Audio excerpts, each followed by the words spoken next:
talk about the concern of the environment as an elitist concern.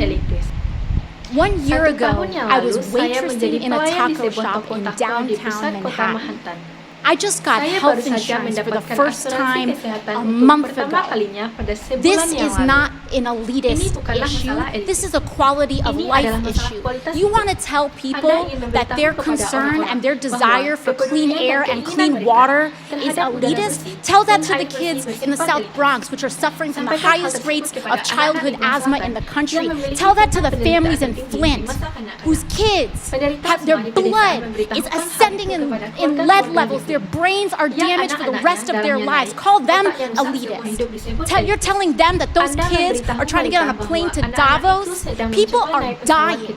They are dying. And the response across the other side of the aisle is to introduce an amendment 5 minutes before a hearing and a markup. This is serious. This should not be a partisan issue. This is about our constituents in all of our lives. Iowa, Nebraska, broad swaths of the Midwest are drowning right now, underwater. Farms, towns that will never be recovered and never come back. And we're here, and people are more concerned about helping oil companies than helping their own families? I don't think so. I don't think so. This is about our lives. This is about American lives. And it should not be partisan. Science should not be partisan.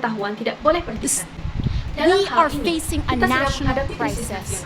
And if we do not ascend to that crisis, if we do not ascend to the levels in which we were threatened at the Great Depression, when we were threatened in World War II, if we do not ascend to those levels, if we tell the American public that we are more willing to invest and bail out big banks than we are willing to invest in our farmers and our urban families, then I don't know what we're here doing. I don't know what we're here doing. You know, we talk about cost. We're going to pay for this whether we pass a Green New Deal or not.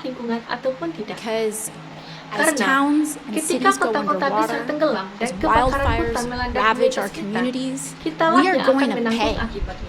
And we're either going to decide if we're going to pay to react or if we're going to pay to be proactive.